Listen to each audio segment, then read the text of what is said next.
Mitch, hi. Welcome to the Penny Lane Podcast. Thanks for having me.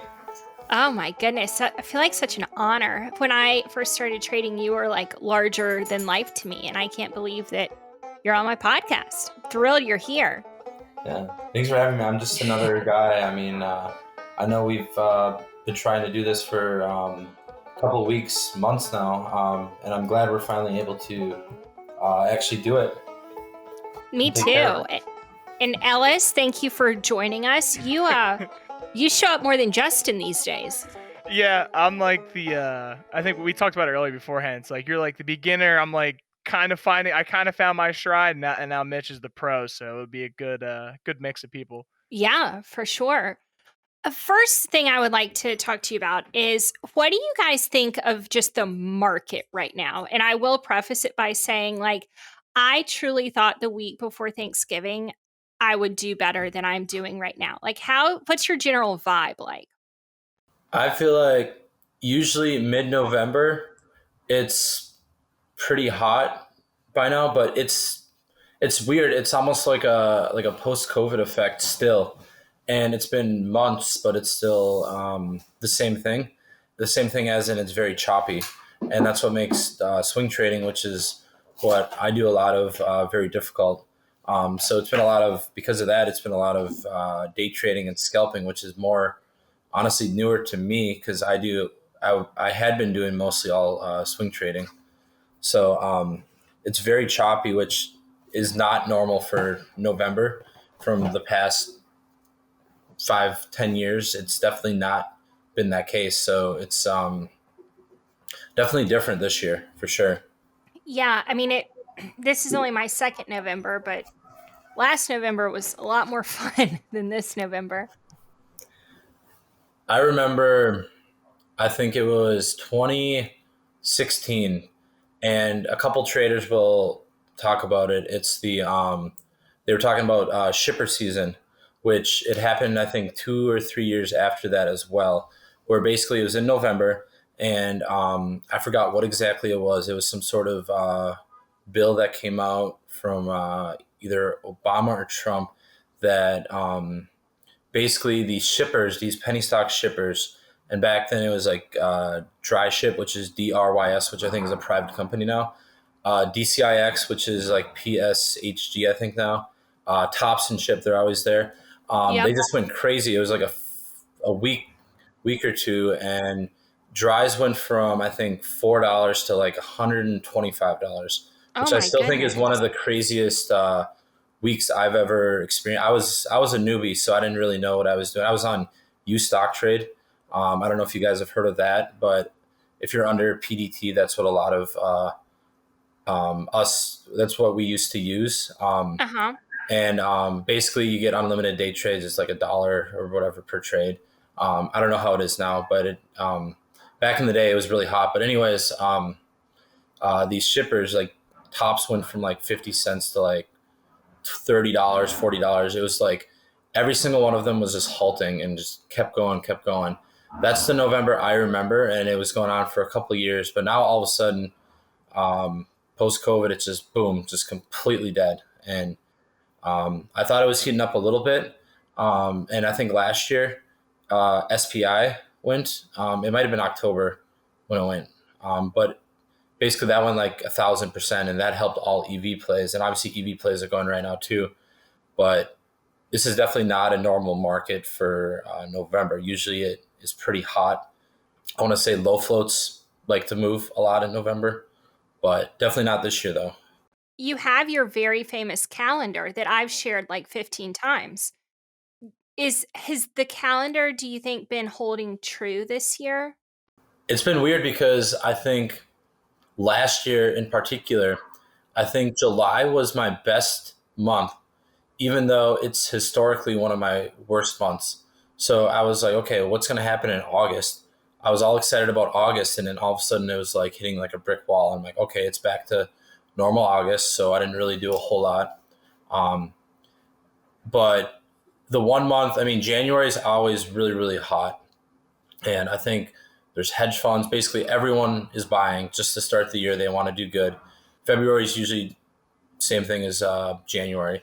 But some of the other months, they've kind of flip-flopped a little bit during COVID. But I think they're starting to even back out to what we're used to. But there also is a lot of new traders. There's people working from home, so they're trading from home, or they're back at the office, but they're still trading because they were trading during COVID. So there's a bunch of different traders out there now that I don't think were out there before. So they might not know how things were back then.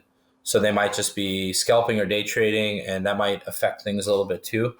Because like I was saying, I'm primarily swing trades, and things have been affected quite a bit, even in November here, based on, I want to say, partly newer traders, but then post-COVID events as well that have kind of messed things up. How much do you think is the market? How much of it do you think is a backlash against what happened in 2020? Or do you think there's any truth to like retaliation against retail traders for what happened with GME and AMC? That's a good question. It could be partly that, and we just don't see it from that standpoint as much. Or it could be post-COVID things. I always tell myself it's post-COVID, and things went up so much in January, February, even December, even mostly all of 2020, obviously, that things just need to consolidate and relax a little bit. That's what I kept telling myself. But there's definitely got to be some sort of hedge funds out there that are on their last lifeline, and they're like, okay, we really need to go all in on this to really fuck with the traders so that they get out, and then we can actually make our money back on it, you know? Yeah. So, I think it's just a great reset. That's the way I look at it. yeah. I think so. Like August ran pretty hot, and even we had the whole fun and DWAG thing. I think it's just a reset. I feel like a lot of plays are almost like crowded right now. Like everyone's like kind of frustrated, so there's like everyone's slapping one ticker, and then someone dumps into the bid and ruins it for everyone else. I think it's just a good time just to kind of chill, study a little bit more and just relax. That's the way I take it. I'm much more of a half glass full kind of person. For sure. And it feels sort of like we're all trying to force like one, it's like we just need one runner today. But like the runner's not even work. I mean, I'm not trying to bring my own personal frustration into the podcast, but I don't know. We're all frustrated, I We're promise all you. frustrated. There's something that I invented in 2020 called the MitchPicks index, right? If you go on Discord and Mitch is playing Call of Duty, that means you shouldn't be trading. Okay. Like I remember I made that joke to him one day, and like it's true. I mean, like I'm sitting here trying to force trades. I'm like, you know what? I'm gonna fire up my Call of Duty, and then I end green for the day because I'm not, getting chopped out. Wait, Right. how do you know that? I want to know it. I want in on that secret. Go on Discord and you'll see. If you go to Sapphire Trading, you'll see him online. I was saying playing Call of Duty Vanguard. That's when you know you need to chill. Done. I'm gonna have to check that every day. I have a question for you, Mitch. Like, how do you know when it's time to start like loading size on swings? Like, what's your indicator? Like, if you see like not indicator like SMAs, indicator is like if you see like multiple gappers, like a few 150%ers, is that when you know to start loading up swings? Yeah, it's kind of just like it's kind of like anything in the market, how you feel. If you feel a stock is going to continue to go, you're going to let it run a little bit more. If you feel it's hit its top, you're going to, sell it off or do whatever. It's kind of similar like that. But yeah, if you see some runners, that's definitely a start. It might start to get hot again. But that's been also an issue in this market because there could be 100% plus runners on a Monday, and then all of a sudden Tuesday comes and there's nothing over 50%. So Okay. it's like it's very choppy. So that's why I've been playing a lot of Call of Duty, but also I've been at the open. I've been scalping these large cap stocks, which I've never done before, like Moderna, Nvidia, Tesla. What was the one that I've been doing recently? Roblox. Right? Roblox. Yep. Yeah. I've just been doing like 2 or 3 trades in those and just making a little bit of money, and then just going on with my day. If anything comes up, then boom, like hit it. If not, then just let it be, and just don't force anything, because in this market, you don't want to force anything at all.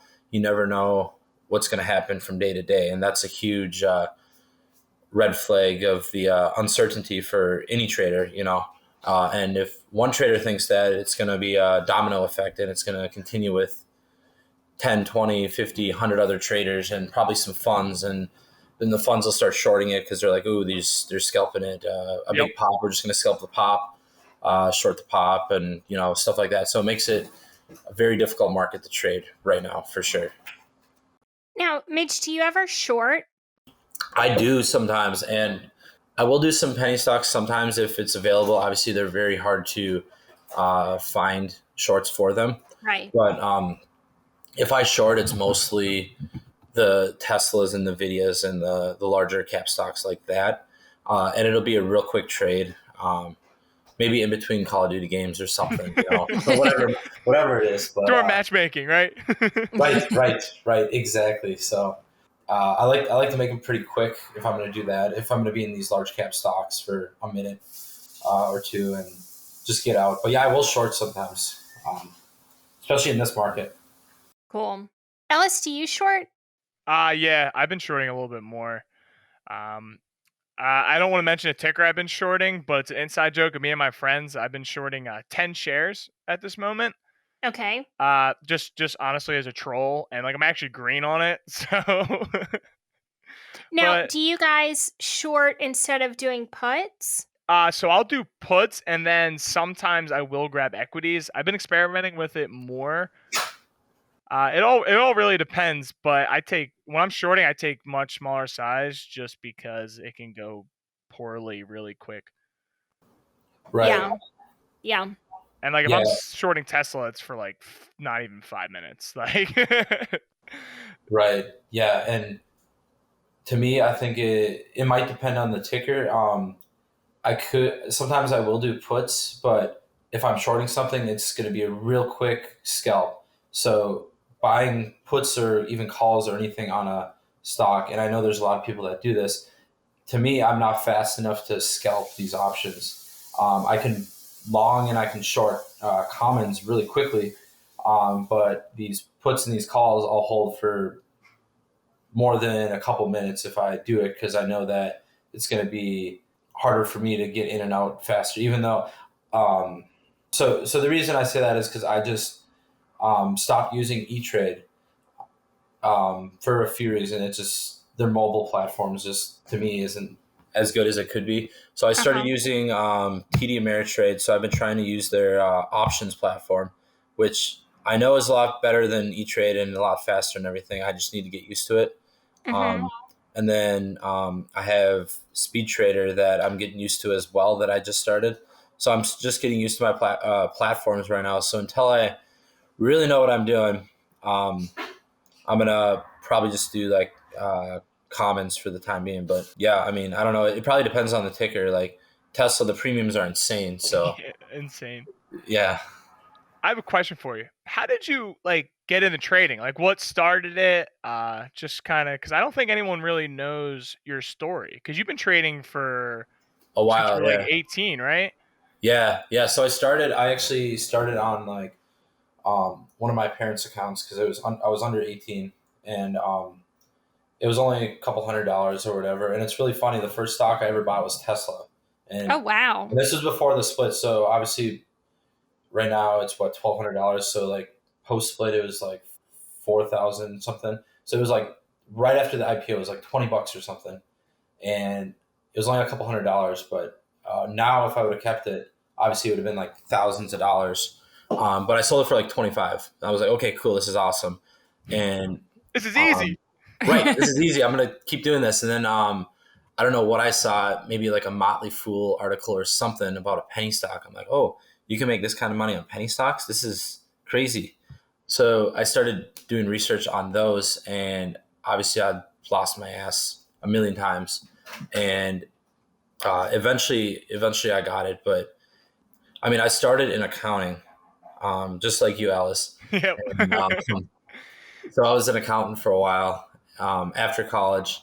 But me starting, it was basically just seeing the potential that you could make. And to me, I was like, wow, I could really like, I mean, the money was great, but then I could change the world too, which I thought was kind of cool. Like the ability, because you were making so much money, you could donate to, these charities and do stuff like that, which I think is kind of cool. Um, Mm-hmm. I will say that you're probably one of the only people, not the only person, but you're one of the very few on FinTwit who actually like care about people that follow you, and you really take it to heart. And I think that's what makes you stand out from others.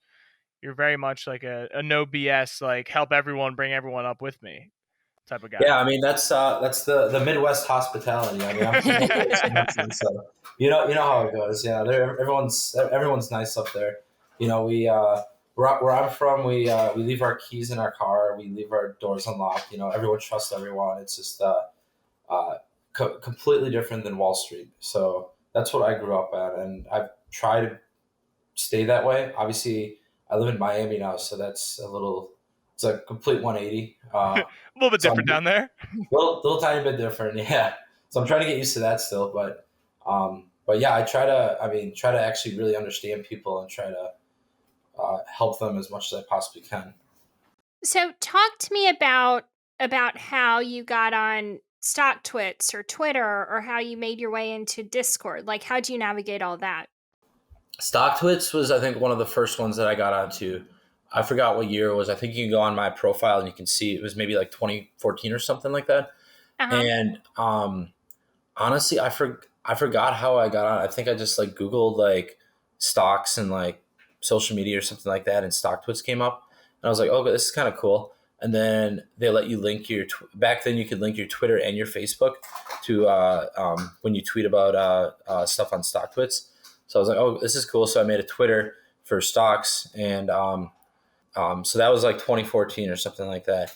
And then Discord, I started in Discord because I saw a link, I think in StockTwits or something, and I know other people in the past have mentioned this Discord, and I'm actually still in it because I'm a lifetime member. Ascend Trading. That was my Uh-huh. first Discord ever. That's where like Cam the Man, Zach Morris, Mullins, those guys all started. So I learned from those guys basically how to trade and how to swing and all that stuff, and that was my start. And then I think my second one was probably like Atlas whenever they started that, like a couple years later. Ascend is like the OG one, right? That's where ZM, PJ, Ultra, and all them started, right? Yeah, Yeah. basically, yeah. I feel like one day I'm gonna like write a book or something about like the pathways that all these people took. Every episode, it's so interesting to see how people like made their way and then made their way into this room and then did this room and then did this and like made their way to where they are. Fascinating to me. Everyone has a similar story about how they went on Google and found StockTwits. That's how Yeah, I found it. I Yeah. found Sapphire on Reddit. I found Rob Really? Trade's room, and then I found Sapphire through there. And that was before like Rob, like he had like a $3,000 account back then. That's how I found Discord. Really, that's fun. I was on Slap the Ask show last night, and they like every single episode of this podcast, I ask people how they got to Discord, and then they ask me, and I like really botch the answer because it has to do with Tim Sykes, obviously. Oh yeah, the OG dude. Come on. Oh boy. And then Tim Sykes calling PJ a pumper, and then me like being like, "Well, PJ seems more legit than Tim Sykes." I mean, it was like all these different rabbit holes that I went down. Anyway, I want to ask, like, what's the story of Sapphire? Because you've been in there. That's how like I met you and like Mr. Sam and everyone is through there, and then we kind of branched off. So like, what's the story behind that? Like, what's the lore? So I think so Ultra was like one of the executives in Atlas with all those guys. Really? Okay. Yeah, so I forgot exactly what happened, but there was a branching out, and Ultra made a new room, Sapphire. And at this time, I didn't know him at all. I didn't know any of the guys at all. And this was a couple years now. But I remember I DM'd Ultra. I had maybe 25 followers on Twitter. And I was like, hey, he had posted something saying, hey, let me know if you want a role or whatever. I'm like, hey, can I be a mod? Just right off the bat, can I be a mod?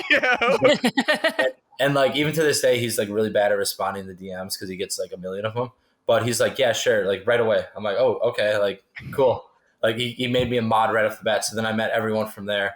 Met like Alpha Trades, Bullish Trade, Singles and Doubles, all those guys, like King Biotech, like King right then Bio. and then all instantly, you know, my following went up. I learned a lot more. And yeah, it was. I mean, that's literally how it started. I didn't know Ultra at all, and now I know him really well. He's a good guy, you know. So Do you hang out with him IRL or just over the internet? so I met him in Bullish Trade in person in Vegas. I think it was like 2 or 3 years ago now, at a trader convention, and actually Tim Sykes was speaking there too. Oh, fantastic. Of course he was. Fantastic. Yeah, so that was really funny. So we all met there. So that's the only other time I've met Ultra. Bullish Trade and I know each other really well. We're like really good friends. Yeah, he used to be my roommate in Miami actually too. Oh, fantastic. Yeah. We're dropping so many gems that everyone's going to find out the secret sauce. Right. Yeah. I remember when he told me that when you guys were roommates, I was like, no way. That's crazy. Yeah. So what, you guys just got a like a Playboy mansion down there and just hung out for the summer during COVID? Basically, you know, it was in the winter, which is basically the summer in Miami. Yeah, pretty much. And we were there for I think it was like 6 or 8 months or something like that, and then he went back to Philly, and I stayed there. I was like, I'm not going back to Wisconsin. It's too cold there, even in the summer. So I stayed there. I bought a condo. I was like, I'm staying here. I love it. I love it there. I was in Miami 2 or 3 weeks ago, not long ago, and it was a little chilly, which was interesting. Like, thought it would Yeah, be warm. Must have been a cold front or something. Yeah, a cold front for Miami is when it's under like 75 because people wear like winter jackets and like they'll go like the Ugg locals boots. that actually are from there, they'll go crazy. Because I just know in Wisconsin, if it's say the spring and we've had a horrible winter and it's like 30 degrees, everyone's in shorts and a t-shirt. And they're playing football or doing whatever, you know, like, they don't care. But y'all going swimming, dog. Right, exactly. You know, we're jumping through the ice, you know, to get through. Oh my. So tell me about, like, you're in Sapphire and sort of how was that? I mean, Sapphire is massive now. So how was that kind of like ongoing realization that like you're in something that is like magical and powerful and you have a good group of people who works together, and then you guys like gained a lot of like influence and people were watching you, and how, just tell me like mentally how that was for you. I'm still trying to mentally process everything, and I think a lot of the guys feel the exact same way because our Discord grew quite a bit, especially over COVID, along with all of our Twitter followings. And I think we are all still kind of the same person, and we're trying to figure out how we need to change to cope with all these new followers. And so to me, it's really, I'm still trying to process everything and understand that, like, yeah, like my Twitter, for example, I've got almost like 100,000 followers. I can't even like process like that at all. Like 100,000 people follow me. That's crazy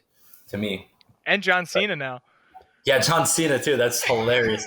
It was perfect timing. I was like, I think I was with Shark actually. We were like about to go out and everything for the night. It was like Saturday night, and all of a sudden he follows. I'm like, okay, that's a game changer for the night right there. Let's get going here. Let's get one more bottle. Wait, right, for real. who's John Cena? John Cena? Sorry. You don't know who John Cena is? Yeah, who is that? No. Look him up on Twitter. He whenever I see like the verified thing, I'm like, oh, okay, like who is it? I'm like, no fucking way, it's John Cena. This is insane. He's a wrestler. Okay, spell the last name. Oh, he's a wrestler. Like big time wrestler. Like any guy knows who John Cena is. Like, yeah. Okay, well, I'm not a guy. Okay, all right, sorry, my bad. Someone followed me the other day who had a check mark, and he's like a Lakers. He does like the show for the Lakers. You got to get him on. I was like, oh Yeah. man, that's big time. Yeah. The Lakers. But that's what's crazy about Twitter, right? I mean, Mitch. Like, do you consider yourself like a furu, or do you consider just a regular dude who posts ideas on the internet? I mean, I consider myself just a regular guy, but I think a lot of other people say differently, just Okay. because of my following and everything like that. So because of that, I've had to cope with Ellis. I think you were talking about, instead of posting every single play you're in, Yep. only the ones that you think are going to be like the ones that like for sure do something or run or whatever it might be. So I've had to cope with that because I don't even know what I used to post, but I think it's been a bunch of weird stuff that is like didn't even make any sense, like back in the day. So that's a little bit different, and with that. But yeah, I mean, I'm just a regular guy. It's nothing, crazy at all. Penny, you could probably hear in his voice, he's like the most humble guy like ever. Yeah. Right, but you have to know that of the you're probably one of the top 20 gurus in this space, right? I, Like I would think. I mean, possibly. I'm Ellis, not sure. I don't yeah. know. I made a Twitter so I can get Mitch's alerts. I've been Noto Gang since the day. I remember I told him that. He was like, "Yo, you stalking me, bro?" I'm like, I still have him on till this day.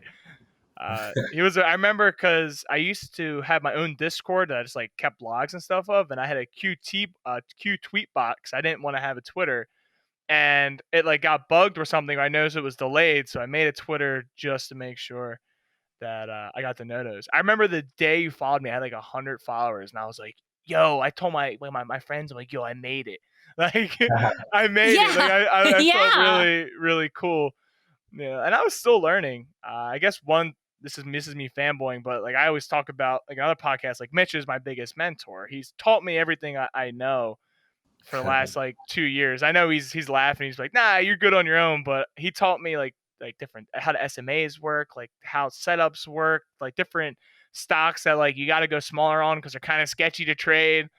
Just like things like that, and I tell him all the time that I'm forever grateful that he changed my life, and now I can take what he taught me and teach other people. Mitch, how many people do you help one-on-one like that? I can't even remember. It's a lot. A lot of Like like thousands? real life friends, a lot, like hundreds of real life friends alone. And then Okay. Twitter, I'll get hundreds a day probably of people asking questions. What And are the most And do you common answer them questions? all? That was on our list. um, well, I try to not answer the dumb ones like Yeah, what's your like, are price you in? target? Sure. Like the what's your price target? I'm like, look at a daily chart. If Yep. it's at the 20, go to the 50. If it's the 50, go to the 200. Keep it real simple. Are you still in? I just don't answer that. But basically, a lot of the questions will be, how do you find your stocks? So I'll basically just link them to, and I think I posted it again today. One of my tweets, which I posted a few of my Finviz screeners that I still use today, which, I mean, they're so easy to use. It's just crosses 20 SMA. So any stock that's crossing the 20 SMA, which to me, that basically means that they might be getting ready to put something out, or if it's and this is mostly only for penny stocks. Large cap stocks, it might be different, but if it's crossing the 20 SMA, that might mean it's close to either like gapping up, like if it had an offering or something like that, or they might have some sort of weird PR coming out, because it's a lot of psychology too, and you got to think like, okay, these CEOs, they're like, okay, our stock dropped 100% from $2 to $1, and now it's curling around a little bit, and it's just like sitting there, and it's like $1.15, and all of a sudden the 20 SMA comes up, and all of a sudden like buyers start coming in because they see that, and then they're like, okay, we see some buyers are coming in, we're gonna put a PR out or something like that, and it goes to $1.50 or $1.75 or whatever it might be to try and gap it up and stuff like that. So that's what I've noticed with a lot of these stocks is that It sounds so simple, but people it just is. It is. it's it's all psychology. I remember when I first learned about that, about the 20 SMA, I took note of where companies are dropping PRs, right? And you'll see it's like on the 20, it's on the 50, it's on 200, to like the penny, like almost to the exact point. I remember Clove came back down to 200 SMA. I got the alert on my phone, and then bam, PR. It's almost like they're watching the same stuff we are. Right, literally, literally. That's exactly what it has to be. And that's exactly what I started picking up on. When I was an accountant, I would come home from the gym or work or whatever, and I would study these charts for hours and hours and hours. And that's all I would do.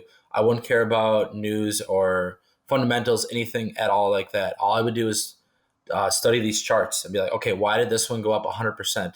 What happened a couple days before that? Well, it was getting loaded, so there's probably someone that knew something. So the volume was increasing on the daily chart, which means that okay, that's a green flag for a possible PR coming out in the next couple days or the next week or whatever it might be. So I started picking up on weird things like that that I don't know if other people pick up on, but I put in a lot of time. I was sleeping like 3 hours a night for a long time, but I mean that was my early 20s, so I didn't really care, And Still having I still fun. don't care. I still don't care. Do you still study now? Like, do you still review plays at the end of the night? Like, if you're just like eating dinner or whatever, will you like be on your phone just like kind of reviewing a play to stay fresh? Definitely not as much.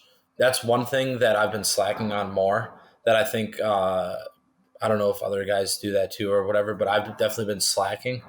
And I mean, part of it is I go out a lot and do stuff and travel and stuff like that. So I might not even be up at the time that I'd be studying normally. So in a perfect world, yeah, I would be at home. I'd be studying and doing all that. But I'm especially right now because things are so slow. To me, it's not even worth it. Like in a January market, for example, you'll catch me online for like 18 hours a day, probably like trading / researching and Yep. basically just getting ready for the next day. Like, because that's where you can make all your money is in January. That's the big month right there. So if you can do that, then you can do whatever you want in the stock market, basically. That's what I've learned over the years. Another question I have is like position sizing. This is actually like a personal question. When it comes to swing, let's say a person has like a $1,000 account. How would you like scale into a swing, and what percent of your account? Was there a rule when you first started that you would use? So this is kind of like I think a lot of other people have said the same thing. But if I have $1,000 account, if I have a $10,000 account, I'm going all in on one stock for that, and that's what I did. And I got burnt many times. I started with $500, $1,000, just like everyone, Yep. and I got to 25 multiple times, and I lost it multiple times. So I was down to 500 again. I don't even know how many times, 4, 5, 6 times maybe. And at first, I don't even know what I did, but at the end, to really make it work, I went all in on everything. So $500, go all in, $498, and maybe it goes to $510, and then keep going all in, all in, all in, Okay. and eventually the compounding really helps out a lot. If you have say like $100,000 account, that's when you can start messing around with things a little bit. Even over PDT, it doesn't matter as much. You could do a $10,000, $20,000 position. It's all at that point. It's all psychology and what you mentally are able to process. If you have 100,000 and you can put 100K into a penny stock without freaking out and shaking, then great. That's awesome. Violently shaking in bed at night, like. Right, because like I remember my first like 100K position, I was like freaking out, but now it's like, oh, it's not like the end of the world. But I mean, obviously that depends on the stock too. If it's Yeah. a super low float, especially like a China company, like I'm probably not even putting in 100K because that's pretty high risk, and the hardest part is selling it. So it might take a couple days, if not a week, to sell a 100K position in a China company. Yeah, you So can't dump that right away because you'll wreck it. You won't even get filled. You'll just get wrecked to the liquidity.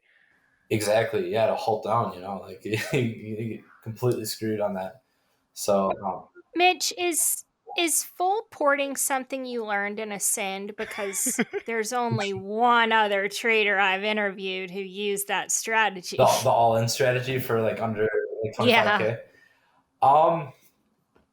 I don't know. I think I just kind of I probably learned in Ascend, and I'm pretty sure that's how I got over PDT was being in Ascend. Um, However, they all learned. I'm sure I probably learned the exact same way.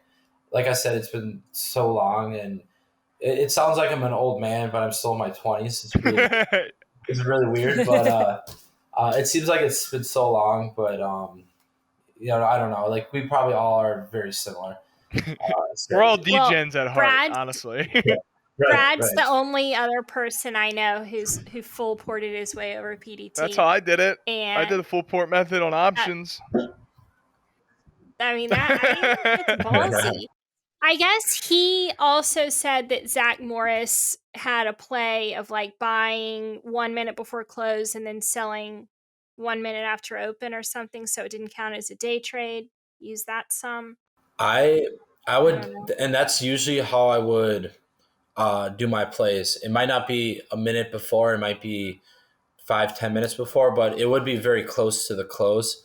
So honestly, that sounds very familiar now that you say that. I remember being in college and doing that. Now that you say that, it's coming back to me a little bit, where we would buy it very close to the close, and then we would sell it very very close to the, or right after the open. And to me, that was on Robinhood. I remember that was on Robinhood. Robinhood was the only broker that had zero fees. I had a TD Ameritrade account too, and you guys are gonna laugh at this. When I started trading, I'm pretty sure trades were $20 a trade. Yep. To Yeah. buy and then Oh 20 to gosh. sell. When I started, they were $5.99, and you had to buy 100 shares at a time. Yeah, Whereas if you bought, so like for my I started like my long term, it was more. If you bought less than 100 shares, it was like 20 some bucks per trade. I remember because I bought like $100 in the ETF, and I'm paying 20 bucks for it. Like, what is going on? yeah, it used to be crazy. Luckily, I've never had to deal with that.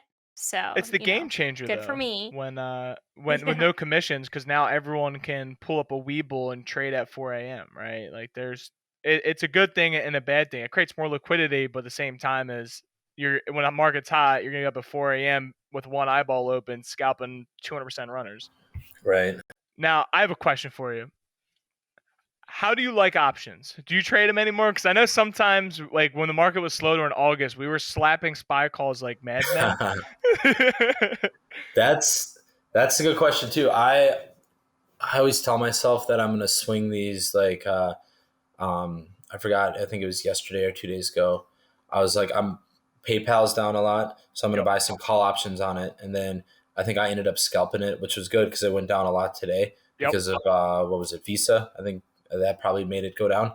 I will um, day trade options when I'm really really bored, and if I'm like bored of scalping these Modernas and Teslas, I will. And I'm still trying to get in the habit of swinging these because I know you can make some really. I see your percent gains on some of these, and I know you can. I know you can make some crazy It's hard gains for on me these. too. Like if I see 100%, like I'm taking it. Like it's like I Right. always the biggest tip I learned for myself was like imagine the money cash in your hand, right? When you're scalping a play. So let's say you have $1,000 worth of position, it goes up 10%. And I envisioned like when I first started that $100 sitting in my hand. Like, am I gonna take it or am I gonna tell the person no, I want 150 or 250? Right. Right. That's kind of how I picture the cash in my hand, and I think that because it can get like when you get up to crazy size, it's like, oh, I lost like 5K today, like it's whatever. But when someone that's starting, picture that cash in your hand. Start small always. I always tell Penny that. I feel like Penny's been putting too much size on, so I told her to size Right. down today. I know. I know, and I did for like a long time. It feels like, and then today I was like, I think Yeah. I'm ready. I'm not ready. I'm not ready. But it's a learning Just process. was really feeling it All right, today. Penny, to make you feel better, Mitch, how long did it take you to really get consistent? Oh my God! It had to have been, if I started say 12 years ago. It was probably 8-9 years to really get consistent. And I would say even today in this market, I'm not even like consistent because it's just so choppy. So it takes a long time. That's basically what I'm trying to say. It takes a long time. And I feel like everyone nowadays, they have a lot more tools than what I had when I started. So I think that 8 or 9 years can really be cut down to a lot less time. So I think there's a lot of millionaires coming up, Oh hopefully. yeah. Penny might be next. I don't know. We're gonna make her a millionaire. Come on. Yeah, we'll get her there. She texts me every morning at 8 a.m. What are you watching? I'm like, I haven't even had breakfast yet. Like it's a slow market. Like I'm not up pre-market anymore. Right. I bug Real Simple Ariel to death. Like he's been quiet too. Hi, good morning. At like 6 o'clock, I'm like, hey, what's up? How you doing? Like, you want to see my watch list? You want to critique it? And he's like, you got to calm down. Like, it's just too eager. It's too much. That's the beginning. That's how it is. You get excited, but once you've been almost 3 years, it'll be in November for me, I think. Right. So I kind of lost that excitement. Just another day in the market. Yeah, I just like, I don't know. I really like trading. Like, I have a podcast. I talk about it 4 hours a week. I just really like it and find it very interesting. And so I don't know how much of it is like I'm eager because it's like a new thing or eager because I'm just like fascinated by it. I'm not exactly sure. I'll tell you in another year. You just caught the bug. That's what it is. That all happened to all of us, and we all catch it at some point, and we become obsessed, and we want to learn as much as possible. So I still learn every single day. I ask questions, and that's just how I am. So Mitch, you just beat out the Penny Lane Pod record holder for how long it took to become consistent. And before you, the record holder was my friend Singles and Doubles. Took him 7 years. He's a good friend of mine too. He knows his stuff really well. So he'll probably say the same thing. Psychology and like the inner mind and knowing when to be in something and when to play Call of Duty is a really big deal. Singles and Doubles, he's done 2 episodes with me, one in season 1, one in season 2, and they are the 2 most downloaded episodes of both seasons. But I mean, his voice, it just like rocks you to sleep. Like it makes you feel like the world's going to be okay. Like that everything's going to be okay. It's incredible. And the way he talks about psychology, that guy, he's a special guy. Speaking of psychology, would you say that trading has taught you anything about yourself that you didn't know previously? Oh yeah, I think for me, especially with trading. So I played college baseball, and it from that I knew something that I didn't know back then, which was you got to have a short memory. So I was a pitcher, and you have to have a short memory. You just got to get over it. Just like the stock market, you got a loss. You got to have a short memory, get over it. But you got to, in a way, remember that and study that night and be like, okay, what did I do wrong? And then make sure you don't do that again. Just have a short memory, quick memory during the day.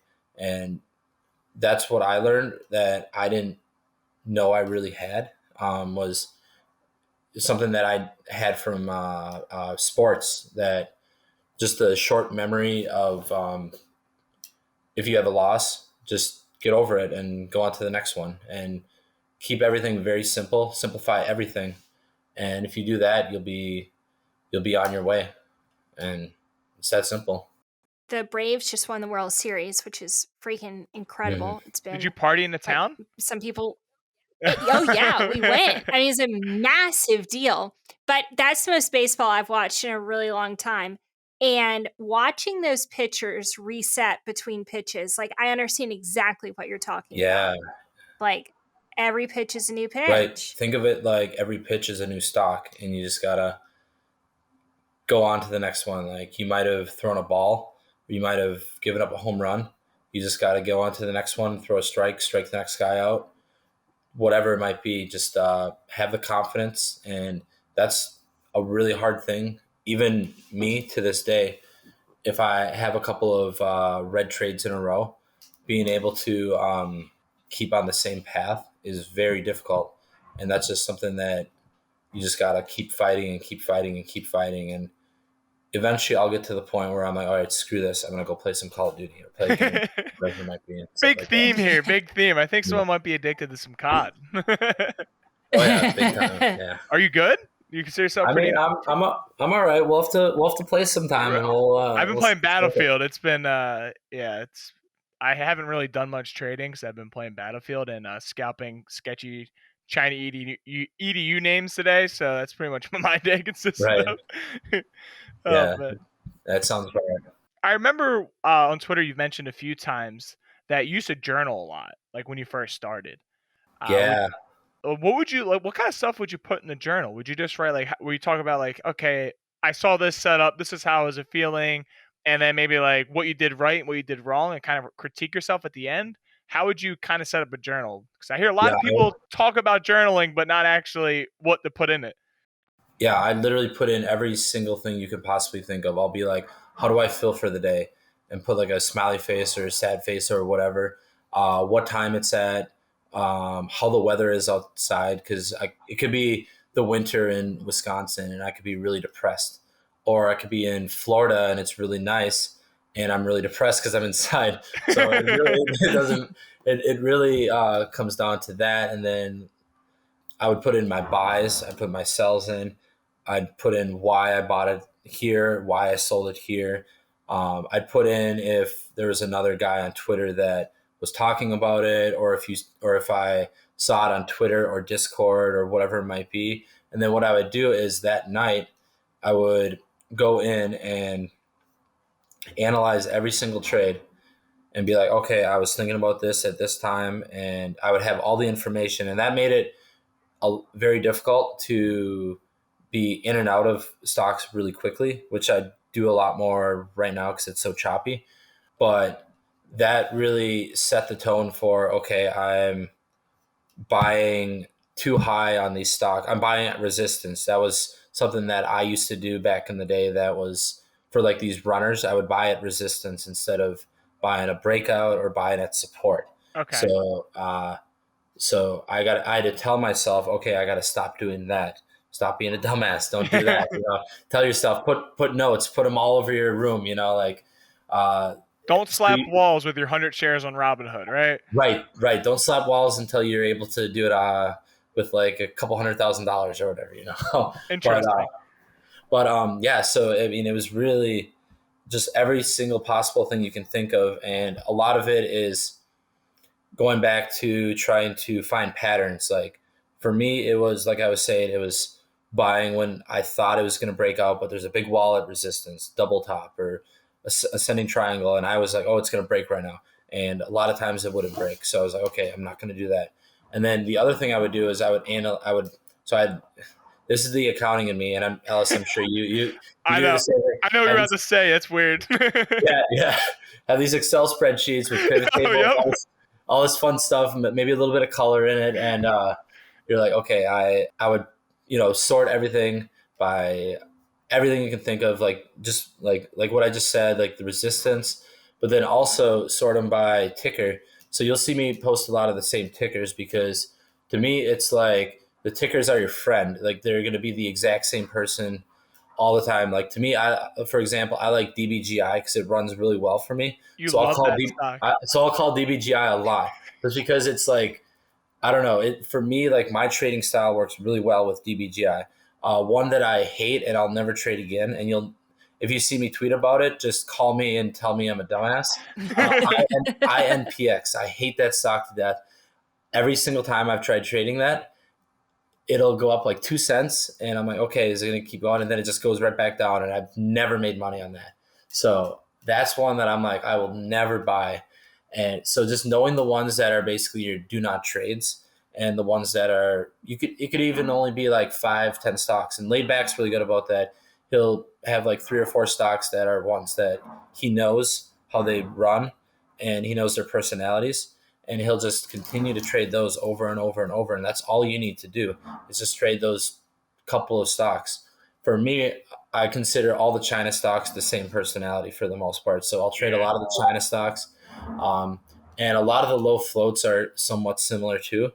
If they're under like 5 million float or whatever. So I'll just trade a lot of those, but I'll try to keep 5 to 10 core tickers that I've done really well with in the past. That I'll be like, okay, these are the ones that for my journal I know for a fact that I've done well on. So I'm going to continue to trade these, and then these 5 or 10 I've traded really badly, so I'm just not going to trade these at all. So I'm going to put a note saying no to these ones and just not trade those. And it takes a while, but eventually, once you get to the point where you're like, okay, you see the ticker, and I'm like, oh, I'm not going to even like respond to that person or see like a tweet about something. I'm like, oh, good luck, guy, whatever. All right. And Question so on tickers. Why do you love GRIL? Everyone I know hates it, okay? I that love it because we always do well on it. But why do you love it so much? Like, why haven't you just bought a Muscle Maker Bar and Grill already? that one's just like the DBGIs. It just, for me, whenever I buy it, it's like and I know it goes down the same way it goes up. Where I like these algos where you start like buying and then they'll buy with you, Yep. and then it'll like continue to have it go up and up and up and up. And I'm like, okay, cool. Like Grill is obviously more of like a scalp name, which is it's hard to scalp. So we got to do is buy and then sell 10%, 10%, 10%, 10% on the way up or whatever it might be.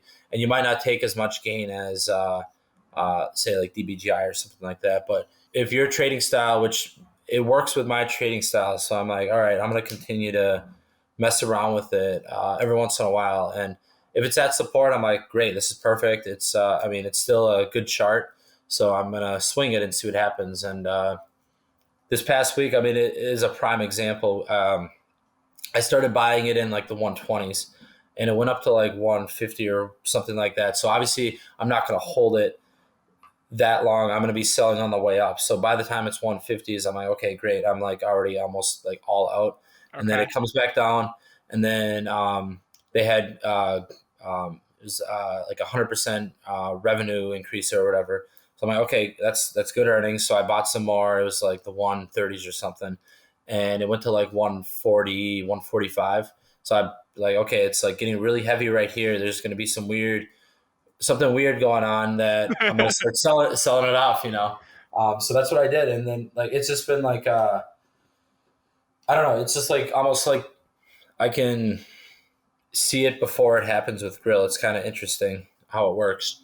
And like some of these other ones too, it's just like you get to the point where you're like, oh, this is going to go up tomorrow or the next day. And it just like happens just because that company so well. You know that ticker so well. You know the market makers in that stock so well. And I think that's another thing that's something that I think Zach Morris does really well. He plays 10, 20 stocks total, and that's about it. And it'll be the same, 10, 20 stocks. And he knows the personalities of them. And knowing the personalities, they don't change. They stay the same. It's the same market maker from whatever company it is messing around with the stock, and they do the exact same tactics every single time. Just like offering plays, uh, like HC Wainwright, like all Yep. those plays, the exact same thing. Like you got to remember that these are just random people around the world that are working for these large corporations that are just doing the same thing all day long because they're getting paid to do it. So why would they change their ways if they are just getting paid the same amount? Like it's a really interesting game if you really think about it. Blaine, do Like you know you who really HCW is? HC right? No. Yeah. HC Ranwright is like the bookmaker for all the penny stocks, right? So they're the ones that issue warrants, shares. They run a lot of these like penny bios. So I remember like what I used to do is I used to look for HCW names, right? It's a hedge fund liquidity. It's like a Citadel, I think. Like it's like a market maker out of New York. They're known to be sketchy. So it's interesting that a lot of these penny stocks we play all have the same book runner. Interesting. I think Mitch will get a kick out of this. Is FAMI and METX have the same bookmaker? How about I'm that? not surprised. Not surprised. I know. But That is funny. now, Penny, you know what you're going to Uh do huh. later this week, right? What's You're going to that? make a color-coded Excel spreadsheet. You're going to have all your plays. You're also going to find what you're most profitable on, what your biggest losers are. That's what you have to do. I did it. So I don't really know how to work Google Excel. So Sheets. That's roadblock fine. number Okay. one. Use you're an Roadblock number. artist. Make it I'm sure you can make things look really, really good. I have a journal that I write in every day. And it's interesting. I was doing, Mitch, exactly what you said, like where I got the play, why I bought it. I was doing all of that. And then for a long time, singles and doubles had me, or not for a long time, for a couple weeks, he's had me write down like how I feel after all the different trades, which has been very helpful. But yeah, I'm more of a handwritten girl. I Nothing wrong with can't, that. my ability to work a computer is, it's not strong. People always they think it's kind of corny, right? To keep a journal. Um, but I did the same thing when I first started out. I remember this again, back to my fanboy. Mitch would post a play, and like sometimes I wouldn't enter it. I would just see how it would run, and I would literally note the whole chart all the way through and screenshot it and save it on my Google Drive. I have hundreds of charts from different mentors I've had over the past, and I still refer to them even to this day. It's just one of those little things that if you're really serious, you're just gonna have to do it. Yeah. So the other thing that I did with that in Thinkorswim, there's an on-demand tool. I don't know if you guys have used it at all, but I used to use that where basically you can go back to, so today's November 17th. You could go back to November 12th because you made these trades on that day. You could go to your ticker, put in the time, and see what happened right when you bought it. If you put in the time, you can be like, okay, I bought it here. Why did I buy it here?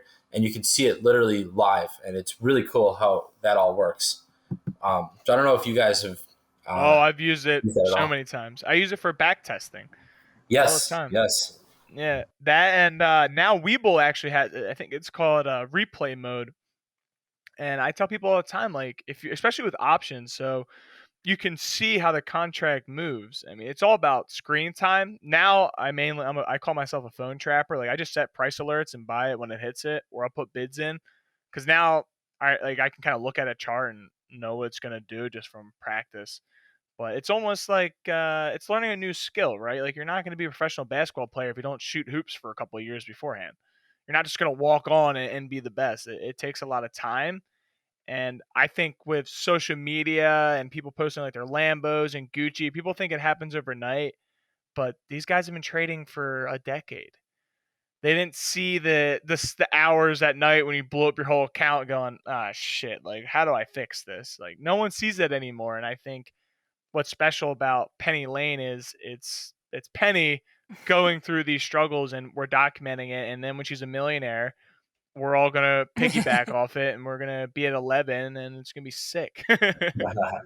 You know, I actually wanted to ask advice. I mean, mostly based on what you just said, Ellis, but I've been sort of transitioning from penny stocks to more like mid to large caps. And I've been doing some options. And I'm wondering if I have like just spread myself a little bit too thin. I mean, I know how to trade and was like doing pretty good with just trading commons and like focusing on that. And I wonder if I've just gotten sort of overwhelmed by like options seem great and easier and you can make a lot of money but what if I've just like I'm just not I could do better focusing on one thing. I just thought of that while you were talking. Yeah, that's kind of what you got to do. You got to master one thing, and then once you master one thing, you can go to the next thing. But you got to Yeah. master that one thing. Otherwise, if you go on to that next thing, you're still going to be worrying about that other thing. If you can get to the point where you're still doing that, like repetition wise, and not really thinking about it, then great, you're good, and then you can go on to the next thing. But if you're still thinking about it, then the anxiety and all of that adds up, and it becomes it becomes too much, and you become overwhelmed by it. So yeah, I definitely think that you need to stick with one thing, even though you might be able to make more money, and there might be more potential with one thing. If you start with one thing and master it, then you should be on your way, and you can do that with the next thing, like options, for example. It's funny you say that. Yeah, I think I that's was going to talk to you off air about this, about how I think you're spreading yourself too thin, right? You have to be good at, like, I started in options, like that's kind of my name for myself, and now I do more penny stocks because I have the capital. When I had a smaller account, I didn't necessarily have the capital, but I can deal with 50, like minus 50 to 70% swings on an options trade. So 5% swing on like a swing trade, I've already learned kind of how to handle those emotions. So if you're really good at trading Momo or swinging or anything like that in a penny land, then stick there. If you're gonna try to learn too much all over the place, your brain's gonna become almost like clogged. I mean, you know what I'm really good at and have been really good at since the beginning of the podcast is knowing like 10 stocks that all cost about $30, and then I just trade those like that is how I started doing it, and it works really well for me. And I feel like after talking to you guys, I feel kind of bad that I even got away from that, because that's what I'll do on a day when I'm just like have anxiety or I'm losing or whatever. I'm like, I just need to go back to like CCL and Yep. see, like, because I know that stock. Like I can trade this stock. But if you want to trade penny momentum plays, that list does change every day. And it makes me a little bit uncomfortable to get into those plays because I don't know the stocks as well. And like after a while, they kind of become my friends, like all the things you were saying. And I wonder if I should just go back to, I mean, that's what I did for a long time. If I should just go back to doing that and stop doing all the other stuff. Right. And especially if you have anxiety, then, or whatever it might be, then that's definitely, it's always good to go back to step one and start from there.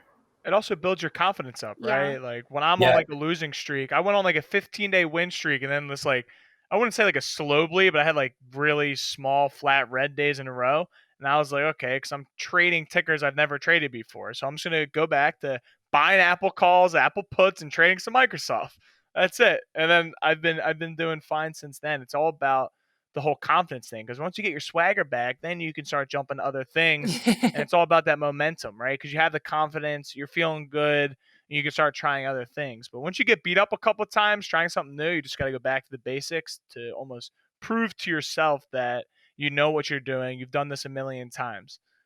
Well, I've gotten really hung up on the volume issue. Like, and I know how important volume is. I hear it like 50 times a day. I know how important it is, but I've gotten really hung up on just trying to trade things with really high volume, but they move so fast that I don't like it as much. Like I would much rather get into a play and play it for like 4 or 5 hours. That's ideal for me. And things with really high volume, I'm just like feeling less confident about them. Anyway, personal issues. No, it's good. Always happens every episode. Diary of Penny. Well, you heard Mitch. I mean, he was talking about how he scalps Moderna and Tesla and all that. Like plays that he's probably scalped 1,000 million times. Yeah. That's the secret. Yeah. We figured it out. That's the secret sauce right there, baby. Yeah. I mean, did we? Did I just have another light bulb moment? And now, you know what? I also am thinking, like, if I went back and kept and traded the same stocks that I traded before, I know so much more. Like, I bet I could do so much better than I did originally because I know how to like read Yep. charts. Like all of this new information that I have, I bet I could slay You could that. take what you did before, add in knowledge you have now, and your gains are going to be even more. For sure. That's what it's all about. You just had a realization. Wow. Let's go, Mitch. Let's go. But it's true. Well, I mean, thanks for that. I love when I learn something about myself listening to other people talk. Mitch, have you used whale streams at all? Yes, I have. And actually, so they have an SMS, text message platform where basically it's unusual volume on options, and it's almost always dead on every single time. Yeah. But the platform is very nice. It's like what are the ones people use, like Cheddar Flow and like Yeah. Unusual Whales and all those. It's similar to that. I feel like it seems a lot more user friendly maybe. It's simple and clean. That's what I like about it. Yeah, exactly, and that's what I really like, and especially being mostly an equity trader, seeing that is really nice, and that helps a lot with the options, makes things a lot faster. The text So, alerts are yeah, awesome. Every time you get one, you're like, "Yo, are we buying?" I'm like, "I'm already in." They're you're like, great. "Go I mean, all in." Yeah. you can always get at least a 10 to 15% scalp on the text alerts. Like, and also it Yeah, helps you. You can find what's really, really moving big too, because that's where they come from. So right. No, that is very true. That is very true. there's my my shameless plug. Shout out to Josh at Whale Streams hooking up the boys and giving them feedback. So I appreciate it. Thank you, Yeah. Mitch. That's all I have from me. Okay, I have a question from Quite Curious. What is his recommended trading strategy for those who work full time? Oh, that's basically the same strategy that I use, which is look at the daily chart, use the 20, the 50, the 200 SMA, keep it real simple. All you got to do is buy stocks that you like, that are around the 20 SMA, and most of these and we're talking mostly penny stocks, by the way, that are around, as in like crossing the 20 SMA or around, hovering around there, and just swing them. If they break support, just have a stop loss. If not, then just let it ride and just let it keep going and see how high it can go. A lot of them have gaps. You can get 100, 200% sometimes, which is amazing. Yeah, I mean, it's really as simple as that. My targets are usually the SMAs that I mentioned. So, I mean, Alice, you know that it's super simple. Keep it really easy, and if you keep it easy, then it'll be easy for you guys to make money too. Yeah, the best way to break that down is that I learned is buy the 20 SMA. Literally, if you have a small account, set your cells at the 50 SMA, and off you go. I mean, that's what I did. Exactly. Like I said, if you have like $1,000 account, go all in, $1,000 on the 20 SMA, and then have a sell at the 50 SMA. And There you go, 200, $300 right there from no work. right, that's 20, 30%. That's huge. Yeah. All right, well, my daughter is just busted in, which usually happens at the end of every episode, and I think it means I've got to wrap this up. Mitch, I have wanted to talk to you for so long, and you exceeded all my expectations. You're so humble and knowledgeable. This has been an awesome hour, and I just very, very much appreciate your time and for all the hope you've given me over the last, I keep saying it's 18 months. It's got to have been longer than that. But you have just been such a shining example in the FinTwit community. So I appreciate you for your time now and really everything you've done for me my whole trading career. Really appreciate Well, you. I appreciate that too. And yeah, I mean, it's really that simple. I mean, I try to keep things really simple, simplify things.